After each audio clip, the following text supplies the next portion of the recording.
So let's first look at the politics and law enforcement as dominated by AI. And the goal of AI in politics is just, I think, to kill the freedom of speech, to kill the freedom of expression, to kill the right to protest, and every other political right that you can think of. It's going to be a tool to exert power and control in the hands of the oppressors. So currently, all over the world, citizens are calling their governments to account. From Kenya, Tanzania, Iran, the US, the UK, and many others. But we can also see that governments are also fiercely fighting back. So how do you think that they can just locate you from anywhere? So the more AI becomes advanced, the more it will be used to track and locate any opposition to the beast system. Please remember that this is a global system, not independent systems like in different countries. I told you that they intend to make the data on the digital IDs interoperable, meaning it can be shared and be used across countries. So imagine you're trying to run from Kenya as a political exile, only for the surveillance cameras in Nigeria to recognize you and to give an alert to Kenya of exactly where you are. And Kenyans, you know that your government since Uhuru's time has been tracking, kidnapping, and unaliving people. Then there's also a company called Palantir. I don't think it's new.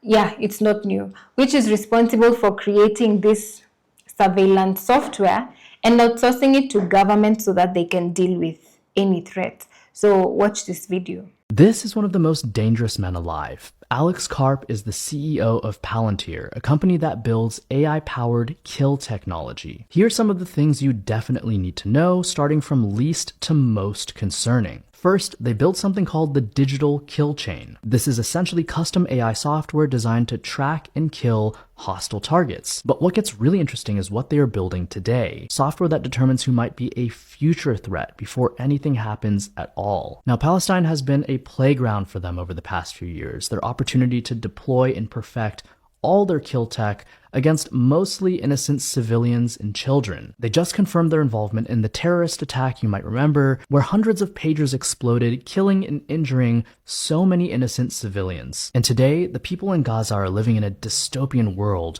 where AI-powered drones are constantly stalking them and killing them if they're determined threats. Last week, an innocent grandmother was walking, being stalked by one of these drones, and was ultimately shot down because it automatically determined that she seemed like a threat. In case you think their work doesn't affect you, let's wrap with a fact that you will definitely find concerning. Everyone's current favorite, ICE, targeting US citizens and immigrants alike, is powered by Palantir. In case you missed it, earlier in the year, Trump tasked Palantir with creating a master database on every US citizen. Palantir now has access to ICE, the IRS, HHS, and more. Heck, if you even have an Oura ring, they have access to your health data. The goal is to categorize the people in America as potential threats based off of your name, your race, your religion, and especially anything that you post on social media.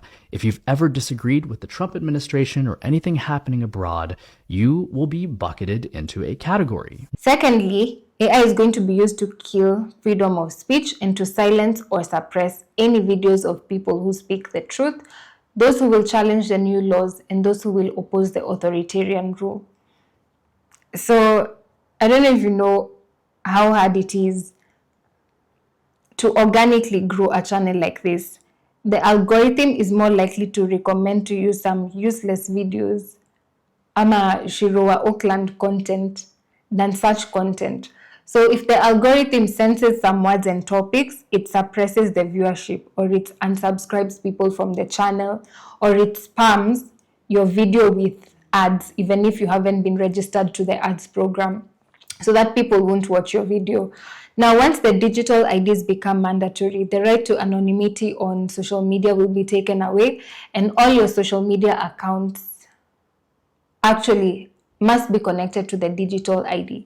So imagine finding yourself locked out of your bank accounts, all because of a tweet you made criticizing the government.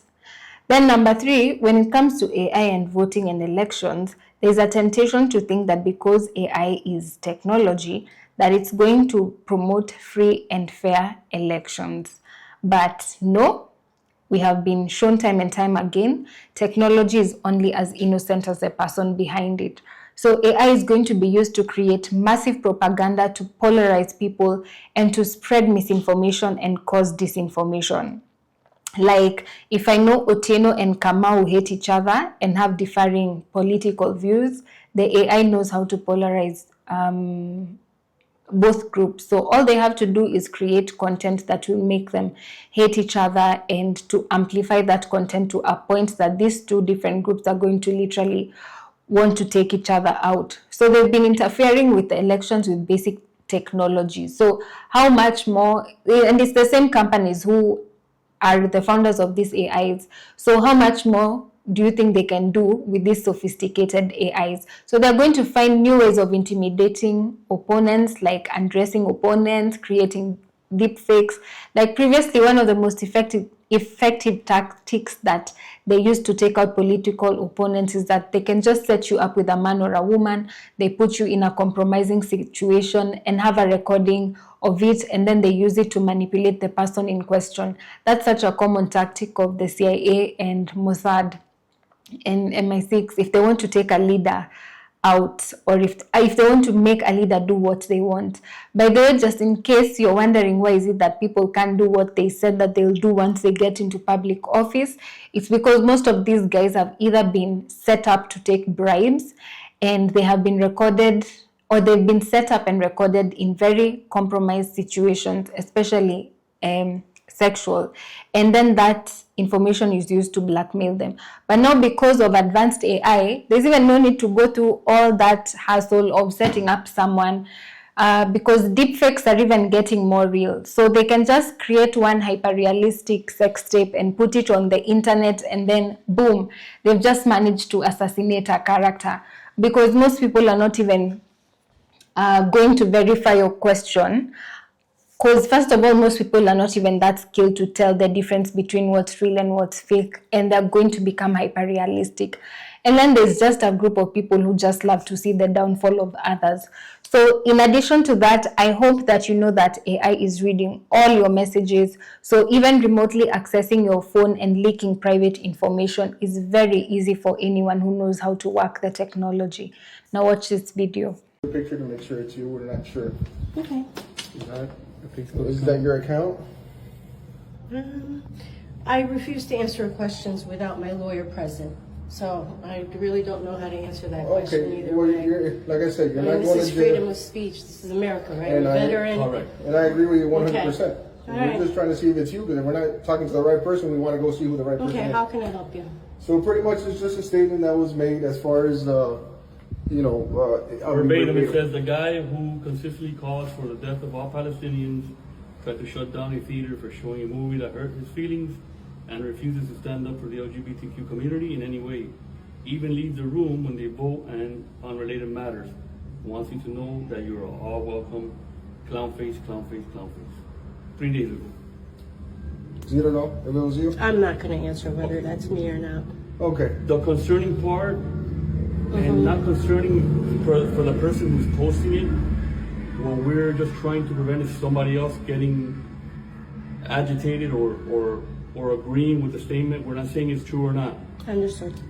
That guy who consistently calls for the death of all Palestinians, that can probably incite somebody to do something radical. That's all we're here to talk about. And we wanted to get your side. If it was you that posted that, I would think to refrain from posting things like that, because that could get something I incited. appreciate your concern. I appreciate you coming out here. Okay? That's it? That is it. I'm Okay. going to maintain my amendment rights to not answer the question about whether or not that's okay. right. I hope Thank that's you for your time. understandable. All right. We appreciate it. Thank you You have as a good well. day, okay? You as well. Thank you. Take care.